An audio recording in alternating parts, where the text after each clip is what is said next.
Buenos días. Desde la sede del Centro de Prensa Internacional del Ministerio de Relaciones Exteriores de la República de Cuba le damos la bienvenida e iniciamos de inmediato la conferencia de prensa del Ministerio de Salud Pública sobre la actualización de la situación epidemiológica del país frente a la COVID-19.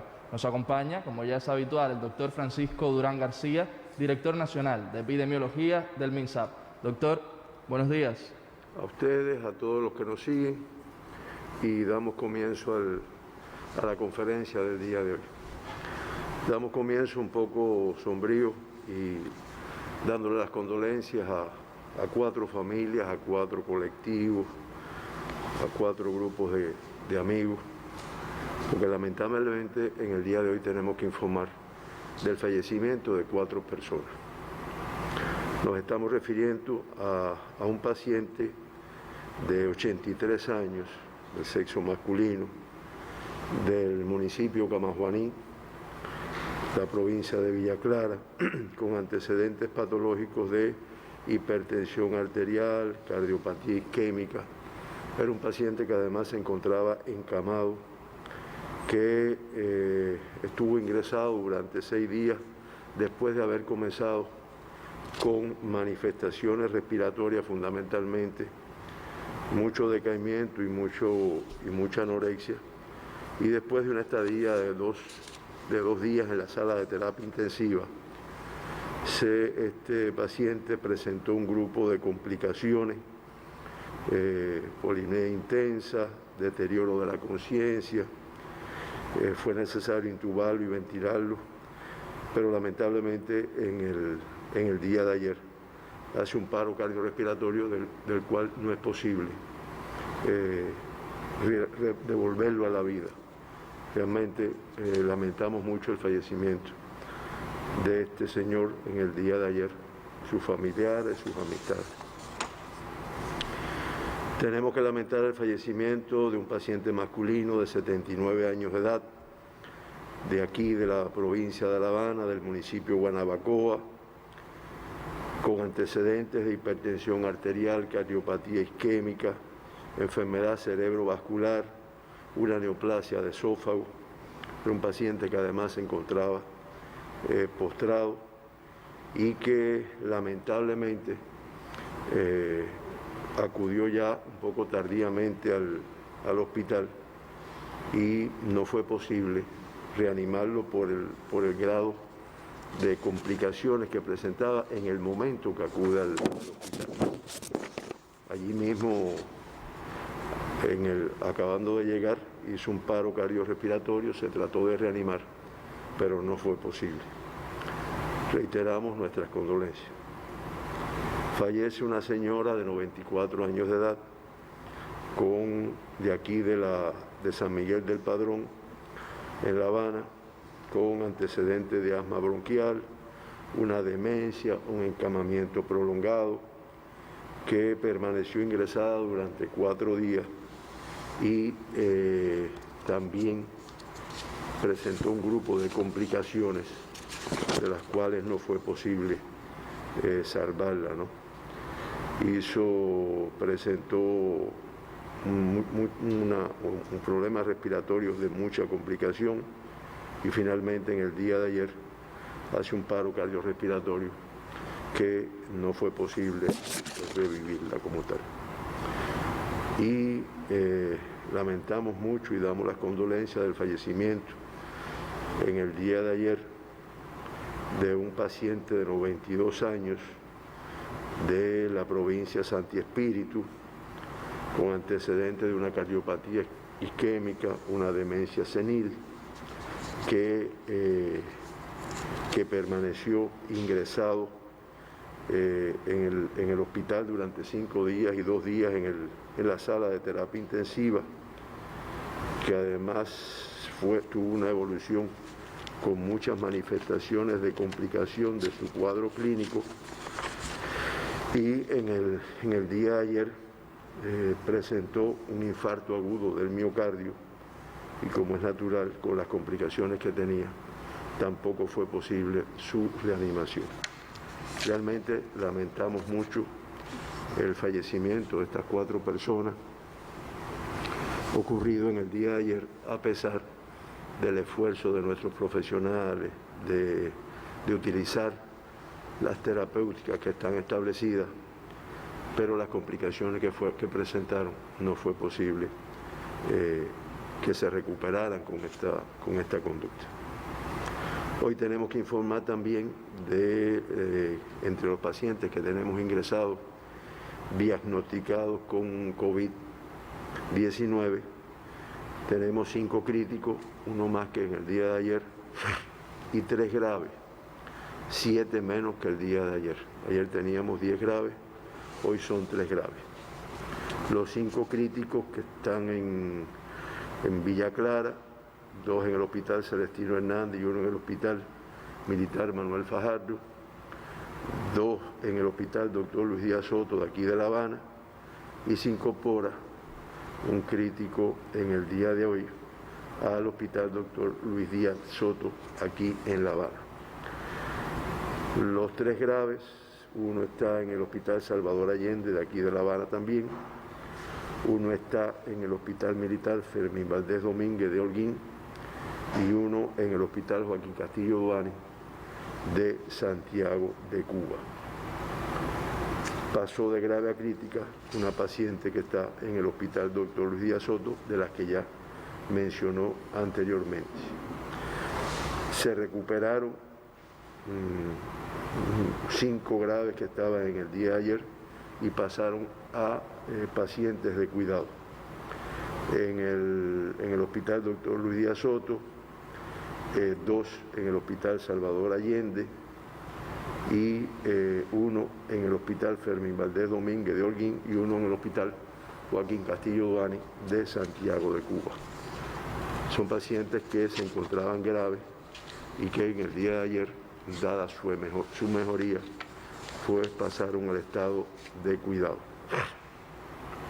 De esta forma se mantienen ingresados en nuestros hospitales 2.370 pacientes, en vigilancia 29, sospechosos 1.718 y confirmados 623. En la atención primaria de salud, por nuestros médicos y especialistas, se vigilan 6.362 personas. En el día de ayer se procesaron 1.965 muestras para detectar la presencia del SARS-CoV-2 y la enfermedad de COVID-19 en el Instituto de Medicina Tropical Pedro Curí 785 y en los laboratorios de biología molecular del Centro Provincial de La Habana 347, en el de Villa Clara 290, en el de Santiago de Cuba 281, en el del Hospital Hermanos Almejeira 133, en el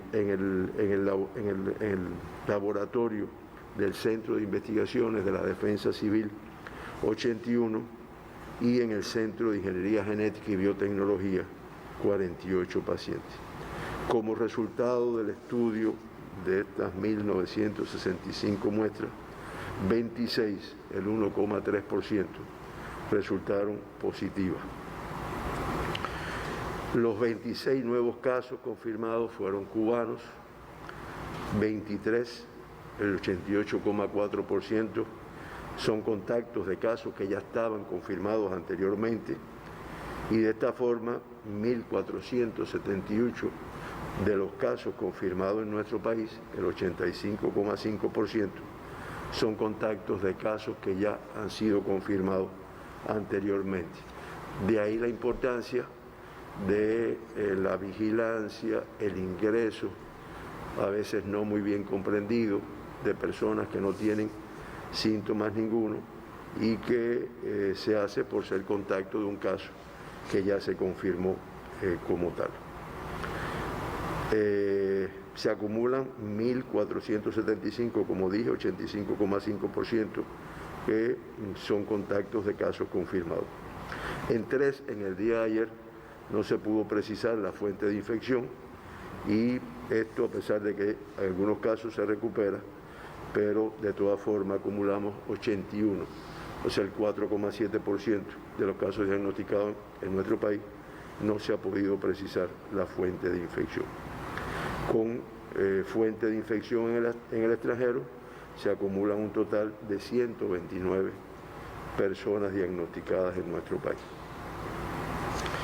Los 26 casos diagnosticados en el día de ayer, el mayor por ciento, el 53,8%, son del sexo femenino. Así la epidemia en nuestro país acumula un 48,6%, o sea, 841 personas diagnosticadas son del sexo femenino. Masculinos en el día de ayer fueron 12, menor 41,1%, sin embargo en el acumulado el sexo masculino sigue siendo el que mayor por ciento presenta, el 51,4%. Ayer, de los 26 casos diagnosticados, 16, el 61,5%, fueron casos asintomáticos, que nunca perdemos la oportunidad de resaltar la importancia de eso desde el punto de vista de la prevención. Porque si vamos a pensar que lo vamos a adquirir por una persona que está estornudando, que está tosiendo, pues es un pensamiento errado, porque realmente cualquiera de los que estamos sin síntomas podemos tener el virus como tal. De esta forma, la epidemia de Cuba, como decimos también, de todos los casos que se han confirmado, los 1.729, pues el 47, el 61, el 47, el 61,5% fueron asintomáticos, grupo de riesgo sumamente importante. Del total de casos diagnosticados, los grupos de edades más afectados fueron en el día de ayer los menores de 40 años, con 13 casos confirmados en el día de ayer. Le siguen el grupo de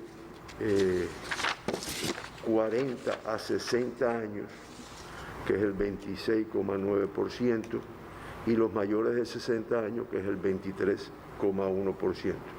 Si unimos dos grupos, los mayores de 40 años acumulan el mayor por ciento como tal, 13 casos de los 26, el 50%. Las provincias más representativas, o sea, la que mayor número de casos han tenido, o sea, no es que sean las que tengan mayor tasa, sino las que mayor número de casos han tenido, en el día de ayer fue La Habana, con 13 casos.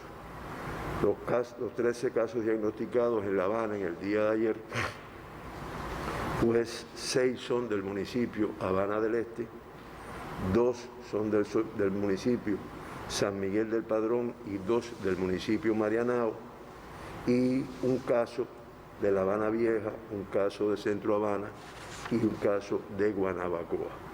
Es el total de 13 casos confirmados en el día de ayer, que representan el 50% de los casos confirmados en nuestro país. Hay un caso confirmado en la provincia de Artemisa, en el municipio de Caimito. Hay un caso confirmado en el municipio Matanzas de la provincia del mismo nombre. Hay 10 casos confirmados del municipio de Santa Clara y hay un caso de la provincia Ciego de Ávila en el municipio de igual nombre. Ustedes dirán, bueno, este caso confirmado, estos 10 casos confirmados en el caso de Villa Clara, pues tienen que ver con una transmisión que se produjo en un centro de trabajo de esta provincia, en lo cual se viene trabajando, se han tomado todas las medidas y esperamos que se pueda controlar de una manera lo más rápida posible, como ha ocurrido con otros eventos que hemos tenido en nuestro país. De los 1.729 pacientes que se han confirmado con la enfermedad en nuestro país, 615 presentan una evolución clínica estable. Estas 615 que tienen una evolución clínica estable representan el 98,7% de los pacientes activos que tenemos hoy.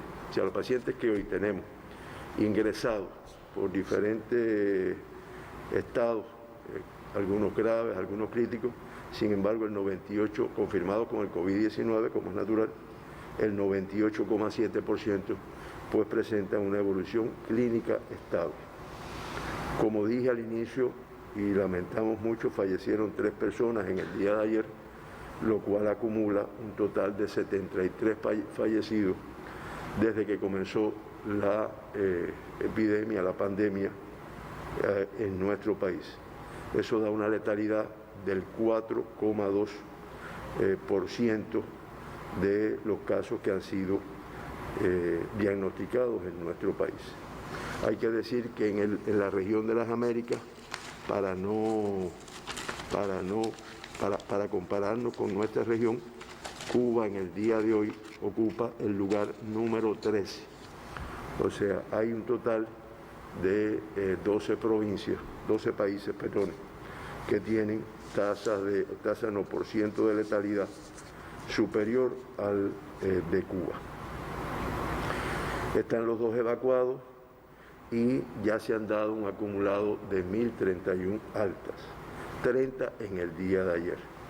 O sea, el 59,6% de los casos que se han diagnosticado en nuestro país ya en estos momentos se encuentran de alta de unidades de salud y algunos ya incorporados a su actividad. Como ustedes ven, hoy ya es otro día más en el cual el número de altas, que son 30, pues superan al número de casos confirmados.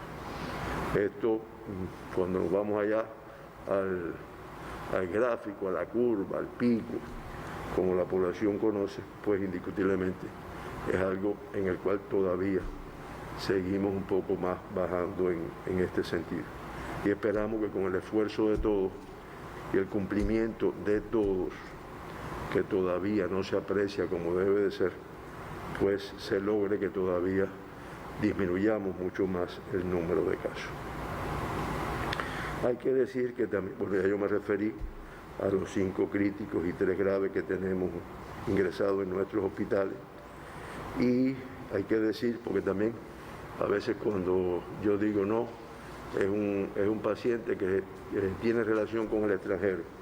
La pregunta, bueno, si aquí no entran, y no es así, ¿no? O sea, en el día de ayer, en el movimiento migratorio en nuestro país entraron 122 viajeros, 121 son cubanos, que como yo dije, habían estado que se encontraban en el exterior cuando el tema este de la COVID, y ayer regresaron. Vino un extranjero que era residente permanente, 2 que venían en misión oficial, y todos vinieron en un vuelo procedente de México. También ayer salieron 105 personas, entre extranjeros que se encontraban aquí y emigrados. De esta forma, en Cuba se mantienen 10.981 personas, entre ellas visitantes, entre ellas 6.634 emigrados y 4.347 extranjeros. En casa de arrendamiento no vale la pena ni mencionarlo porque es una cifra similar, 953 en los mismos municipios, Santiago, Plaza, Centro Habana y Playa. Eso no tiene mucho movimiento. Y desde el punto de vista internacional, hasta el 6 de mayo, o sea, hasta el día de ayer, a las 12 de la noche, fíjense que siempre yo lo digo, en el mundo, que es muy compleja la situación, uno ve las noticias en Telesur, de los diferentes medios, y realmente es muy compleja la situación. En el mundo se reportan casos de COVID-19 en los 184 países que dijimos ayer. De estos, con un total de 3.623.803 casos confirmados, solamente en un día 79.581 y 255.880 fallecidos se acumulan en el mundo. En un solo día, como yo digo siempre, pues estamos hablando de 5.903 fallecidos que se produjeron en el mundo en el día de ayer. Eso da una letalidad en todo el mundo del 7,09%. Ya muy específicamente en la región de las Américas se reportan 1.553.845 casos confirmados, 39.917 más que el día de ayer. Ya la región de las Américas representa el 42,9% del total de casos reportados en el mundo y se acumulan un total de 90.566 fallecidos, 3.334 más, lo cual da una letalidad en la región de las Américas de 5,83%, superior también a la del día de ayer. No queremos terminar esta primera parte sin referirnos a que la tasa de incidencia de casos positivos de COVID en nuestro país, se mantiene en primer lugar, como hemos dicho otras veces, el municipio especial Isla de la Juventud, con un 50,4% por 100.000 habitantes, le sigue La Habana con un 38,5%, Villa Clara con un 26,5% por 100.000 habitantes, Ciego de Ávila 19,9% por 100.000 habitantes, Matanza 17,6%, Santi Espíritu 14,4%, Mayabeque 12,5%, Holguín 9%, Pinar del Río 8,6%, Artemisa 6,2%, Cienfuegos 6,9% y Camagüey 5,1%. Esta es la situación de las tasas en nuestro país. Ayer y durante varios días, varias personas se me han acercado planteándome la incógnita, ¿no? Me dicen, no, en las provincias orientales, siempre nos quieren echar, ¿no? En las provincias orientales, el problema es que no estudian muchos casos y por eso tienen menos casos. Entonces nos pusimos anoche a hacer un análisis de acuerdo al número de casos confirmados de cada una de las provincias y de acuerdo al número de estudios que se hicieron en cada uno de los territorios para confirmar estos casos, hasta la última cifra, hasta los 1.729 que acumulamos confirmados.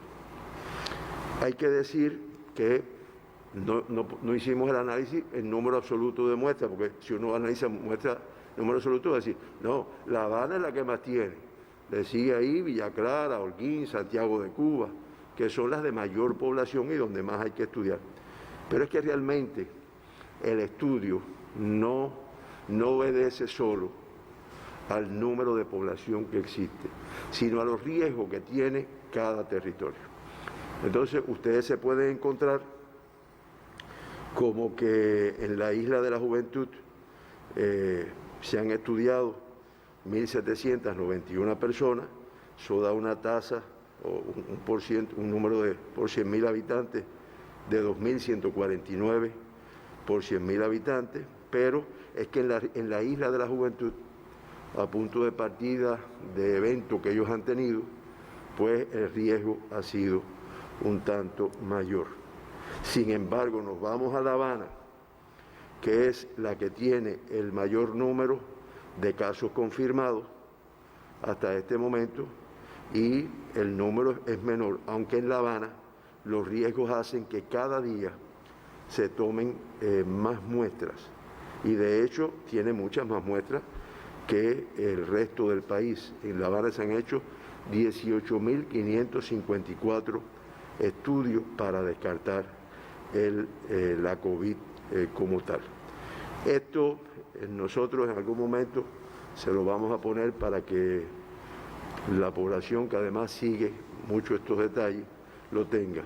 Pero indiscutiblemente no es precisamente el número de muestras que sea menor, más o menos la proporción, y la proporción no se puede sacar así tan directo ni tan lineal en relación con la población que tiene. Se saca en relación con los riesgos que tiene esa población, riesgos que están dados por casos confirmados, por presencias en un momento determinado de turistas extranjeros, presencia de lugares con mucho movimiento de personas, incluyendo personas de otros países, que es también lo que influye en este número de casos que se confirman en cada uno de los territorios. Ahí hay que decir que próximamente, y será objeto de explicación aquí, ya, cuando digo próximamente, en los próximos días, se van a comenzar a hacer estudios todavía mayores de lo que se vienen haciendo, estudios poblacionales, en los cuales se cogen grupos de población que no tienen síntomas, son grupos de riesgo, en poblaciones que tienen lugares donde hemos tenido transmisión, y se van a hacer las pruebas para descartar la presencia de la enfermedad. Eso es tratando de buscar personas asintomáticas con síntomas de la enfermedad. Porque de las sintomáticas ya estudiamos los sospechosos, las infecciones respiratorias agudas, diferentes cuadros clínicos que presenten cuadros respiratorios, pero estamos buscando en las personas asintomáticas, teniendo en cuenta los problemas que tiene esta enfermedad, que es un número importante, no tienen síntomas de la enfermedad, tienen el virus y lo transmiten como tal. Es lo que pudiéramos decir hasta aquí, y bueno, escuchamos las preguntas que ustedes puedan tener. Doctor, comenzamos entonces la ronda de preguntas. La primera pregunta para hoy nos la envía el periódico Granma y dice: ¿existe algún caso que continúe resultando positivo a COVID-19 en Cuba después de 14 días de tratamiento? Sí, existen casos que como todo el mundo sabe, después que se confirma, está 14 días ingresado, antes de darle el alta clínica, si la evolución clínica es buena, pues se le hace un PCR, y hemos tenido un número de ellos que han dado positivo. Eso lo volvemos a repetir a los 5 días, y la mayor parte, más adelante le daremos los números, pues se negativizan y se van para su casa en aislamiento. Sin embargo, hemos tenido muy pocos casos, pero que después al 5.º día vuelve a dar. Ahí nosotros queremos explicarle a nuestra población que esta enfermedad, de la cual todo se está escribiendo, o mucho se está escribiendo, porque es una enfermedad nueva, hemos dicho que no es tan bien definido un grupo de aspectos. Digamos, uno de ellos es este: ¿en qué momento la prueba, el PCR en tiempo real, que es una prueba de biología molecular muy sensible, muy específica de la enfermedad, o los test rápidos, que son menos, pero también detectan transmisión en un momento determinado? Esta mañana daba un artículo muy excelente explicando lo que son los test rápidos, que detectan y demás. Pues puede que la persona sea positivo y posteriormente pues sea negativo. Como es natural, eso tiene que ver. Bueno, dirán, bueno, entonces aquí no hay confianza en... No, aquí no, es un problema del comportamiento de la enfermedad en el mundo. No hay confianza en el diagnóstico, ¿lo tengo o no lo tengo? Una vez que se detecta por PCR en tiempo real, hay certeza de que ese caso ha tenido el SARS-CoV-2. Lo que pasa es que depende un poco de la carga viral que tenga en el momento que se realiza la prueba. Y ayer, en un artículo de la Organización Mundial Panamericana de la Salud, pues veíamos cómo describen que incluso ya antes de comenzar los síntomas de la enfermedad, o sea, 2 días antes de comenzar con los síntomas de la enfermedad, pues la carga viral que tiene la persona pues es elevada y se puede detectar. y esa carga viral pues se mantiene durante los primeros días de la enfermedad y se puede detectar. Ahora, también leímos en este artículo que hay personas que son positivas intermitentemente, como hay personas que se hacen positivas, no tienen síntomas en ningún momento de su evolución y tienen, cuando usted le hace la prueba, son positivas a la enfermedad. ¿Qué quiero decir con esto para no enredar un poquito más la explicación? Que el hecho de que a mí me confirmen sea positivo por una prueba de PCR en tiempo real tiene un alto valor desde el punto de vista confirmatorio.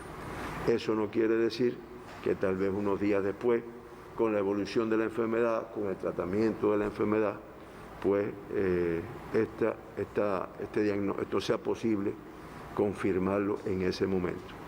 Pero si tiene, o sea, cuando decimos un caso confirmado, es un caso confirmado cuando lo hacemos por PCR en tiempo real, que es como se confirman los casos. Yo creo que en el mundo, y por lo menos en nuestro país, es así. Radio Mayabeque pregunta: constantemente se divulgan avances científicos, pasos de avance en la búsqueda de una terapia eficaz como parte del enfrentamiento mundial a la COVID-19. ¿Cuáles considera más importantes o alentadores hasta el momento en la búsqueda de una terapia efectiva contra el nuevo coronavirus?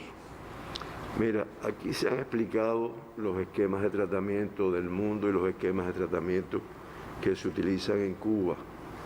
Cuba, bueno, pues se nutre de sus experiencias, se nutre de sus propios medicamentos, una gran parte de producción aquí en Cuba.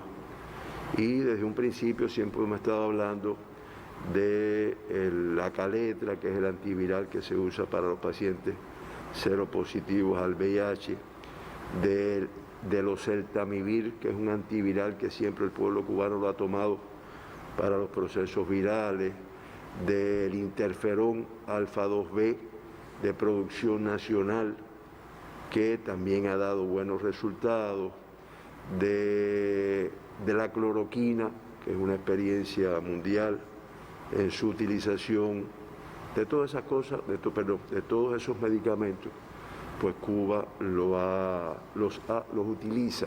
Incluso hay un protocolo que dice, cuando tú ingresas sin síntomas, se pone esto, cuando aparecen los primeros síntomas esto, cuando presenta esta complicación esto. Y eso se cumple como tal. Ahí ahora está el mundo, diferentes países, hablando de un medicamento que yo lo expliqué aquí un día, que es la ivermectina, que es un antihelmíntico, un antiparasitario, que han tenido experiencias positivas en la evolución de este tratamiento. Cuba, al igual que el mundo, pues también está ensayando, que también lo hemos dicho aquí, utilizando en pacientes graves la administración del suero hiperinmune de una persona que ya padeció la enfermedad.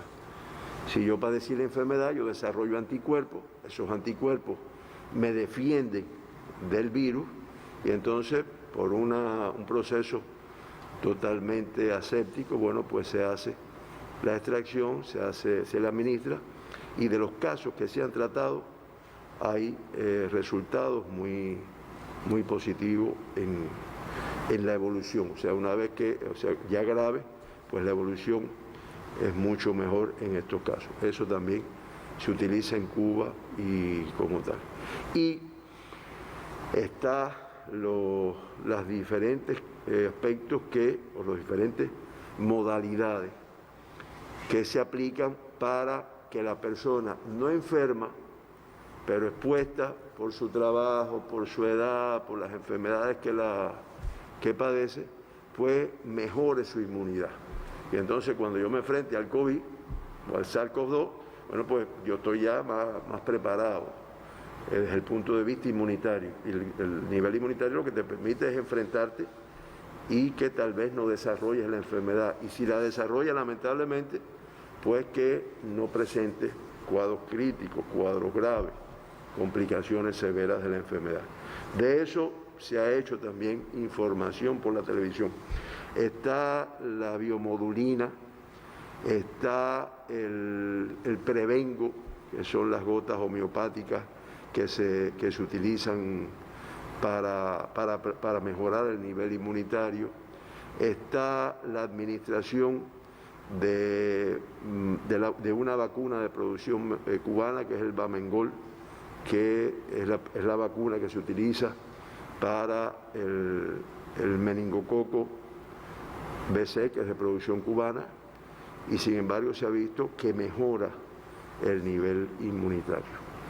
Estas son, mi modo de ver, creo que algunos de los aspectos. Hay otros más que se utilizan en nuestra...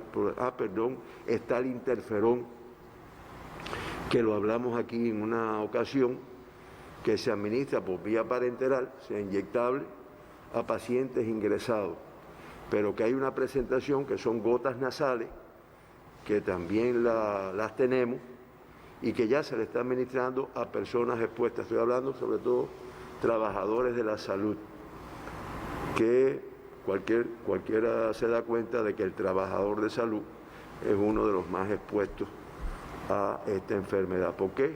Porque atiende o bien pacientes que ya están confirmados o son sospechosos o son contactos, o bien a personas que a lo mejor vienen por otra enfermedad, pero que en el fondo tienen esto.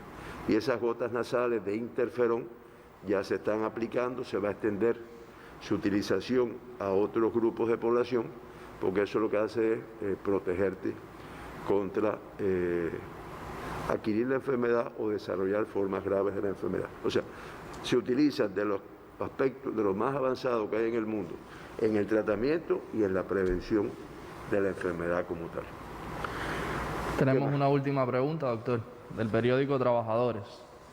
Algunos medios de prensa comentan que el uso del nasobuco no es imprescindible o recomendado, pues el SARS-CoV-2 es un virus pesado que rápidamente cae al suelo. ¿Cuál es la teoría de los especialistas y científicos cubanos? ¿Cuál es el criterio del doctor Durán? Bueno, mira, el nasobuco, del cual hay que decir, ya hoy lo utilizamos, es difícil encontrarte una población, tiene que ser muy responsable para no tenerlo puesto, con diferentes modalidades. Hay desde uno que tiene en la boca un perrito pintado, unos de florecita, y hay otros que son los oficiales. El nasobuco, es verdad que inicialmente, cuando comenzó esta enfermedad, los mismos organismos internacionales planteaban que no era muy... Lo recomendaban, ellos no decían que no, pero lo recomendaban para las personas que tenían sintomatología respiratoria, para que al estornudar o toser no emitieran las gotas de saliva, y lo proponían o decían que debía usarse por el personal de salud que está atendiendo pacientes que pueden o tienen cuadros respiratorios. Eso después se vio, y teniendo en cuenta, ¿no?, algunos elementos, ¿no?, como es que es una enfermedad que se supone, así mismo lo dice en la Organización Mundial, es un virus que acechará a la humanidad durante un largo tiempo.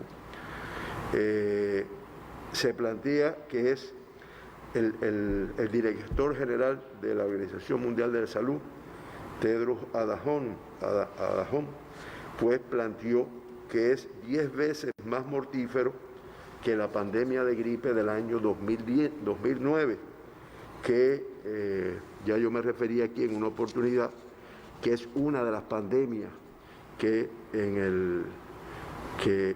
anteceden a esta como tal y que causó millones de muertos en aquel momento.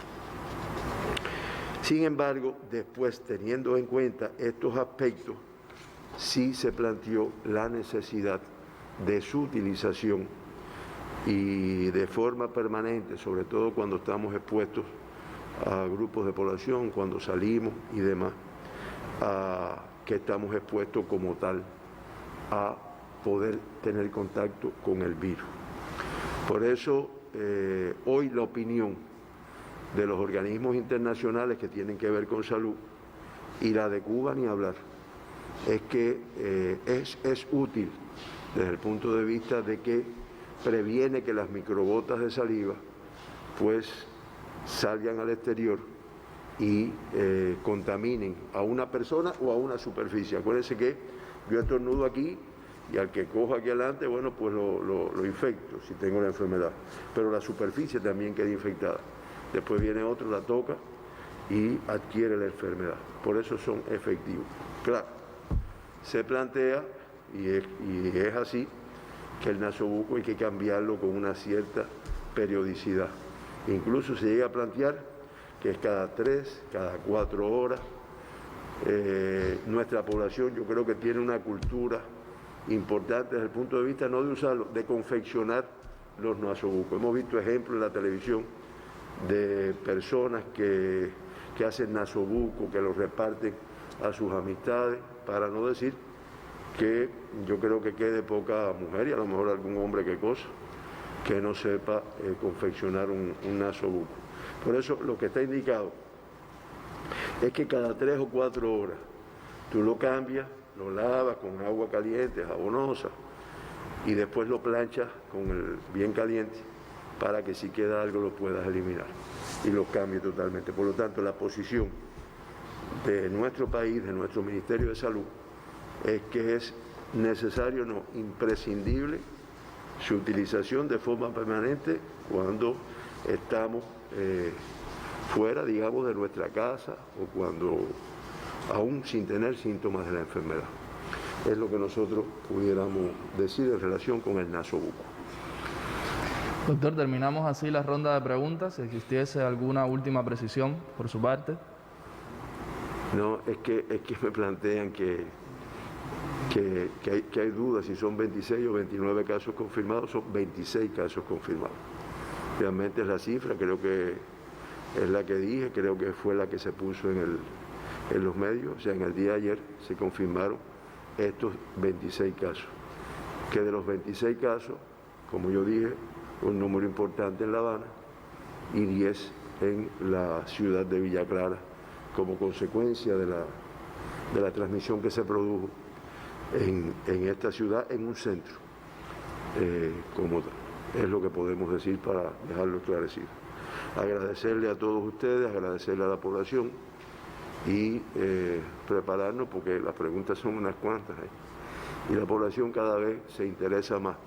Yo creo que es bueno porque va adquiriendo una cultura, incluso en el lenguaje de la población que no es profesional, que no es técnica, que no es de salud, usted ve que manejan términos que por lo menos se da cuenta que van adquiriendo cultura, que como yo dije en una oportunidad, no sirve para el COVID, no sirve para todas las infecciones respiratorias agudas, que no me canso de decir que en Cuba, igual que en el mundo, causan un número importante de enfermos todos los años y de fallecidos.